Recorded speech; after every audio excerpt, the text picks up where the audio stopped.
Irmãos e irmãs, a paz do Senhor. Esse vídeo eu venho hoje trazer para vocês um pouco daquilo que eu tenho aprendido do Senhor. Você sabe que esse é o lema do nosso canal. E conforme eu vou estudando algumas coisas, eu gosto sempre de compartilhar aqui. E quando eu comecei a ler esse livro, eu comecei a ler um livro muito interessante, terminei, concluí a leitura dele.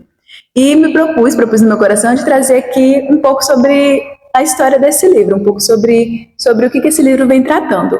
Já deixo de antemão aqui registrado que é um livro muito extenso e um dos propósitos também de eu estar gravando esse vídeo é estimular, incentivar você a lê-lo, que é muito, muito bom.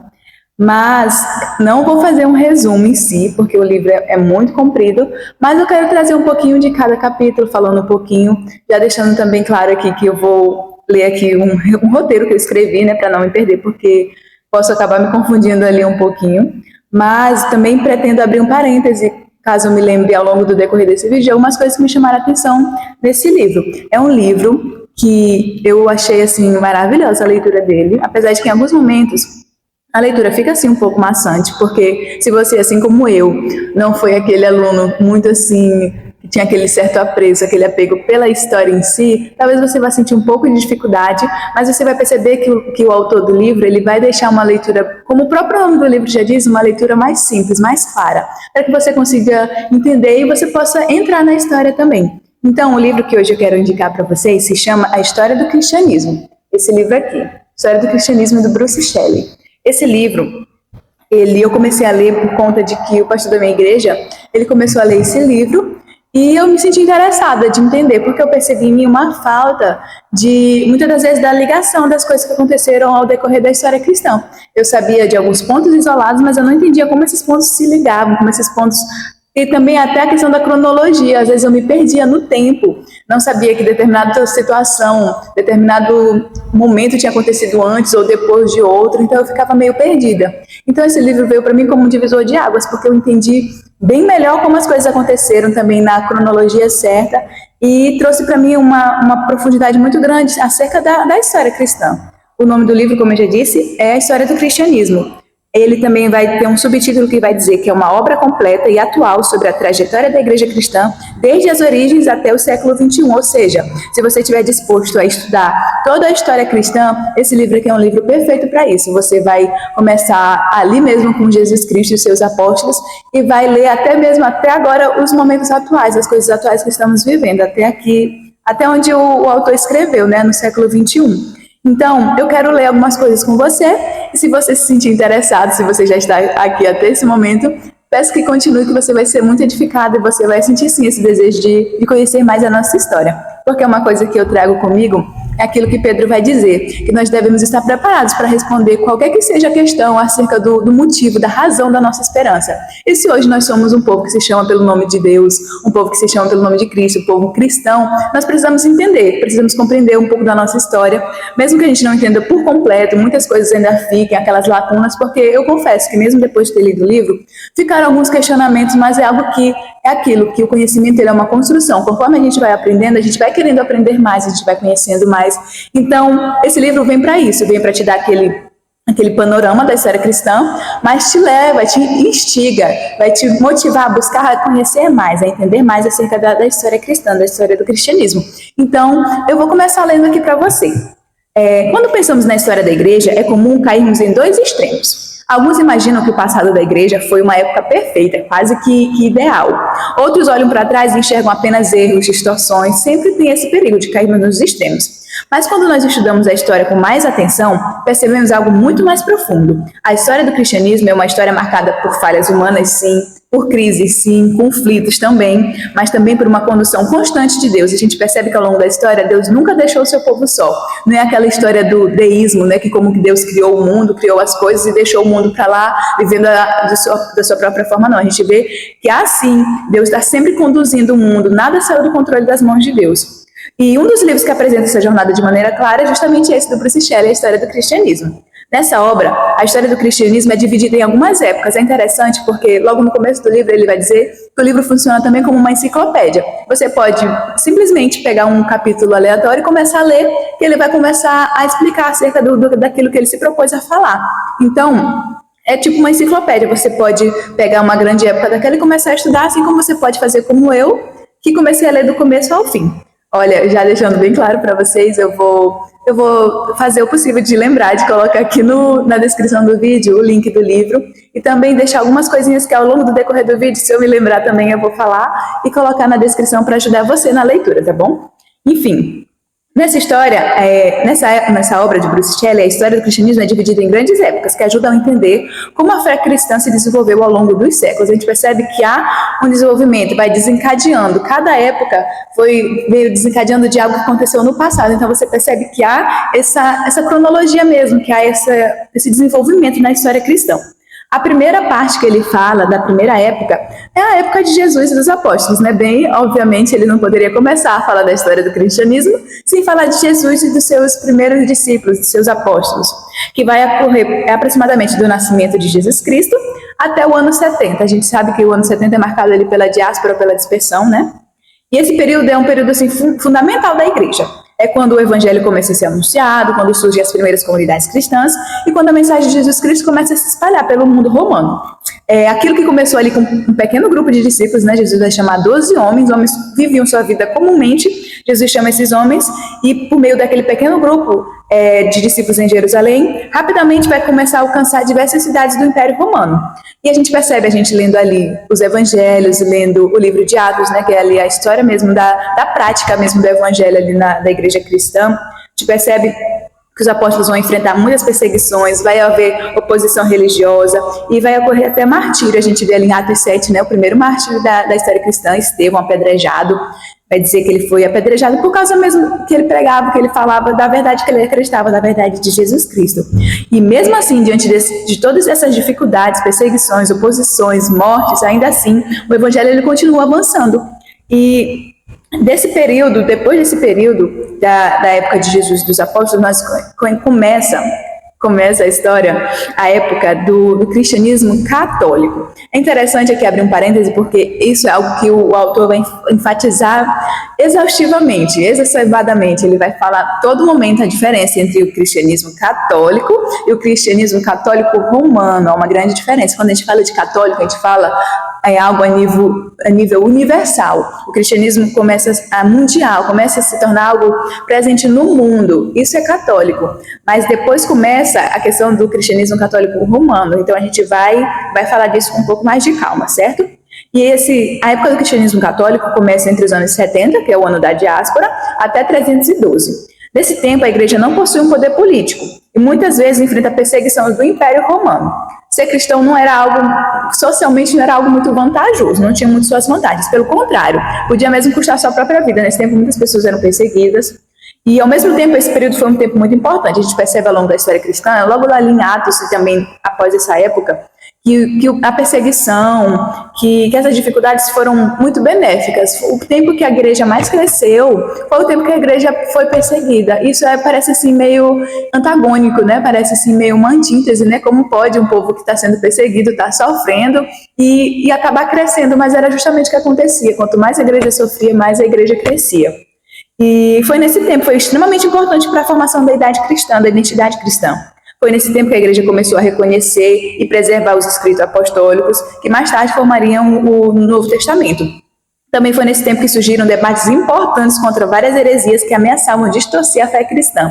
Isso aqui eu achei muito interessante destacar. Inclusive, lendo o livro, eu fiz uma anotação das primeiras heresias que surgiram, né, nos primeiros séculos e como a igreja combatia veementemente essas coisas. A igreja estava preparada mesmo para responder qualquer que fosse o questionamento acerca da razão da esperança dela.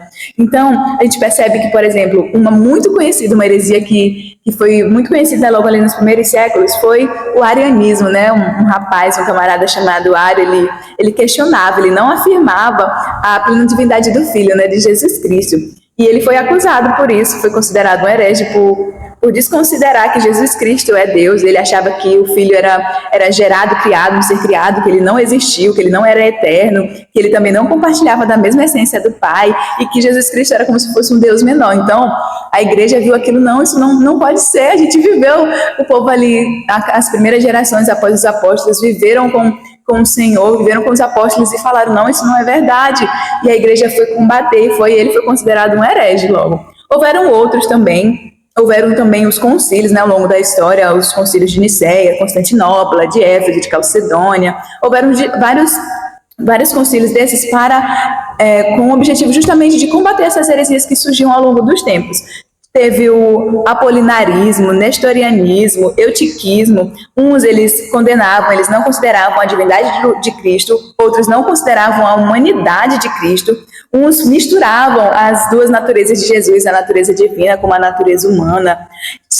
Eram tantas coisas que aconteciam e a igreja estava ali preparada para mesmo questionar. Será que a pessoa que se levantou com essa heresia bem aí, que base que ela tem? E eles iam para a Bíblia, iam para os escritos para provar que Jesus Cristo era sim Deus, que é sim Deus, que também foi 100% homem. Aí que surge aquele termo muito, muito clássico na teologia cristã, né, de união hipostática, que Jesus Cristo é 100% homem, 100% Deus. Então, nesse período já da igreja, surgiram muitas heresias e a igreja estava se preparando para combater, deixar escritos para mostrar para as gerações seguintes as verdades, o credo da igreja. E foi nesse tempo que surgiram várias heresias que ameaçavam distorcer a fé cristã. A terceira etapa aqui do livro, ele vai falar da época do Império Romano Cristão. Aqui que a gente começa a falar um pouco mais aprofundadamente da questão católica, né? Se você é católico e está assistindo esse vídeo, saiba que eu estou trazendo apenas as verdades da história, que estão não somente nesse livro, mas a gente percebe que em muitos outros livros, em muitos outros lugares estão documentados isso, que realmente aconteceu, uma história verdadeira. E esse Império Romano Cristão foi iniciado ali em 1312, quando o imperador, muito conhecido, o imperador Constantino, começou a favorecer o cristianismo. Tanto Bruce Shelley quanto muitos outros estudiosos, pessoas estudiosas da Bíblia, relatam que esse foi um período muito difícil. Porque, como a gente já havia falado anteriormente, quando a igreja era perseguida, a igreja cresceu, a igreja se posicionava, a igreja era realmente a igreja que estava ali para lutar pelas causas do Senhor. Mas houve esse momento em que o cristianismo foi aceito no Império Romano. E essa mudança alterou profundamente a posição da igreja na sociedade. Aquela fé que antes era perseguida passou a receber um apoio do império, um apoio imperial. Igrejas eram construídas, líderes cristãos ganhavam muita influência, o cristianismo se tornou cada vez mais presente na vida pública. Mas essa nova realidade, ela trouxe consigo desafios.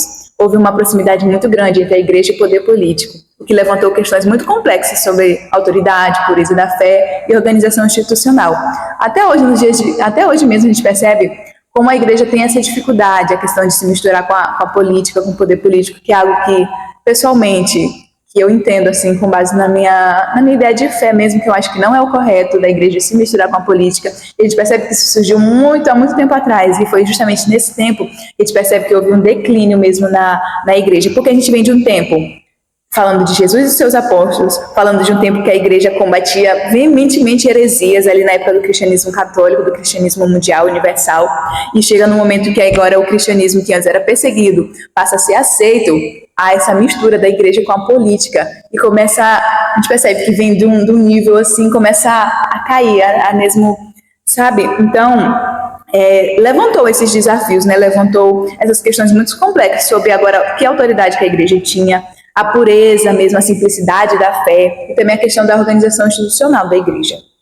E é nesse tempo que a gente chega num dos períodos mais longos e tristes da história. Você já deve estar preparado para saber que período é esse que você já deve conhecer, que é a Idade Média cristã, o período das trevas, a época das sombras. A gente percebe que pelos nomes não foi uma idade boa, não foi um tempo bom, e realmente não foi um tempo bom para a igreja. Porque nesse tempo, vou ler aqui um pouco para você, esse tempo da Idade Média cristã vai aproximadamente do ano de 590 até 1517, que essa época aí você já vai saber por quê, que terminou nesse ano, inclusive. Foi durante esse tempo que o cristianismo moldou profundamente a cultura da Europa. O cristianismo ainda estava ali, né, meio que centralizado ali na Europa. E a igreja se tornou uma das instituições mais influentes da sociedade medieval que faz referência à Idade Média. A educação, a arte, a filosofia e até mesmo a organização social foram profundamente marcadas pela fé cristã. Os historiadores, os estudiosos falam que nesse tempo, e é muito verdade mesmo, a igreja agora católica romana, ela era detentora, né, de todo o poder, de todo o conhecimento da época. Então, tudo que se havia de conhecimento, de estudo, era muito limitado pelo que a Igreja Católica acreditava, a Católica Romana, vale a pena reforçar. O que a Igreja Católica Romana acreditava? Então, eles falam que é exatamente essa expressão, que ela era detentora. Ela tinha em suas mãos todo o conhecimento, todo o estudo, tudo aquilo que era conhecido no tempo, era passado pelo crivo da Igreja Católica Romana. Então, nesse período também surgiam os mosteiros, que se tornam centros de espiritualidade, estudo e preservação do conhecimento. Os mosteiros eram aqueles lugares onde os monges, as pessoas que queriam mesmo viver sua vida simples mesmo com Deus, eles iam se retirar. Os monges, eles dedicavam sua vida à oração, à disciplina espiritual. Eles também eram conhecidos por copiar manuscritos, que eles preservavam textos bíblicos e algumas obras importantes da antiguidade. E, ao mesmo tempo, a Idade Média também foi marcada por tensões muito profundas. A união entre poder religioso e poder político, sempre, frequentemente, elas geravam algum tipo de conflito, algum tipo de abuso. E, com o passar do tempo, práticas e estruturas começaram a se distanciar da simplicidade do Evangelho. É aqui que volta naquilo que eu estava falando. A igreja começa a se misturar, começa a ter essa mistura com a questão do poder político, e ao passo que ela se misturava, se unia com isso, ela se distanciava da simplicidade, se distanciava mesmo daquela pureza da fé que Jesus Cristo tinha deixado para os seus. E nisso, começa a ter essa distância, né, da simplicidade do Evangelho.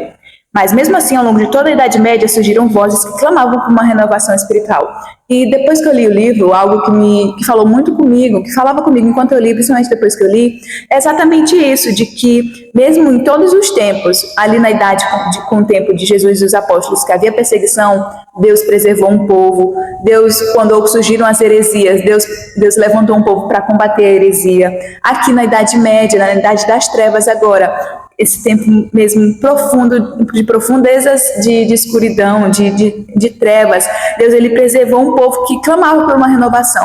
E ao longo de toda a história cristã, da história do cristianismo, a gente pode perceber que Deus sempre contou com homens e mulheres que queriam fazer a diferença, que queriam mesmo viver piedosamente, viver piamente para o Senhor. E isso é muito bonito, porque quando a gente estuda com mais profundidade a história do cristianismo, a gente percebe que Deus, ele sempre pôde contar com alguém. E isso já é uma lição que a gente traz para a gente, né? Que o nosso tempo é um tempo difícil também, é um tempo de trevas, é um tempo de muita luta, de muita perseguição, de muita tristeza. Mas será que Deus pode contar conosco? É uma das lições, um questionamento que eu me fiz, e é um questionamento que eu faço para você também. Então, que você possa refletir nisso, né? Pensar nisso também. E nesse tempo surgiram movimentos, líderes que começaram a questionar as práticas estabelecidas e chamar a igreja de volta à fidelidade das escrituras. Porque se a gente bem conhece, esse tempo da Idade das Trevas, foi um tempo muito, muito terrível. Foi quando começou a surgir adoração a santos, também a Maria, começou a surgir práticas das vendas de indulgências, como se a pessoa pudesse, por meio do dinheiro, conseguir a salvação, a doutrina do purgatório também, de que a pessoa podia passar por um período ali de refinação, de purificação após a morte. Vai surgir nesse tempo, e a gente sabe que esse tipo de coisa, pelo crivo das escrituras, não é o correto. A questão da idolatria, da venda de indulgências, a perseguição mesmo ferrenha que eles tinham contra aqueles porque a gente percebe que naquele tempo que a igreja era somente católica, havia uns hereges, porque eles realmente iam contra aquilo que estava escrito na Bíblia. Mas agora, no tempo da igreja católica romana, os hereges eram todos aqueles que falavam contra aquilo que eles pensavam, e aquilo que eles pensavam não era bíblico. Então, os hereges eram realmente as pessoas que queriam viver mesmo a Bíblia. E porque ia contra o pensamento da igreja católica romana, eles eram considerados hereges, e homens e mulheres foram mortos. Te lê na história o John Hus, por exemplo, que homens que foram queimados vivos, homens que eram tantas atrocidades. Se você for pesquisar, houve um tempo que eu assisti um pedaço, não consegui assistir todo porque é muito forte, de como eram a questão mesmo que eles torturavam, as torturas. Se você for procurar, você precisa ter estômago para isso. Eu não tive assim a coragem de assistir todo, porque eram coisas mesmo absurdas, desumanas, e eram coisas que já tinham ficado comum naquele tempo, de fazer com pessoas. E sabe, foi num desses tempos que Deus levantou pessoas, levantou homens, e começaram a questionar essas práticas. Será que eles começaram a se perguntar, meu Deus, Era como eu imagino que eles se questionavam, meu Deus, será que isso é o certo? E eles começaram a procurar, querer voltar para as Escrituras. Esse foi um tempo, depois da Idade das Trevas, ali para romper a Idade das Trevas, que foi um tempo que foi marcado por isso. Os homens queriam voltar às Escrituras, os homens de Deus queriam voltar para a fidelidade. O que as Escrituras dizem? O que a palavra de Deus diz para a gente? Então, foi nessas tensões que acabaram preparando um terreno para um dos acontecimentos mais marcantes da história do cristianismo.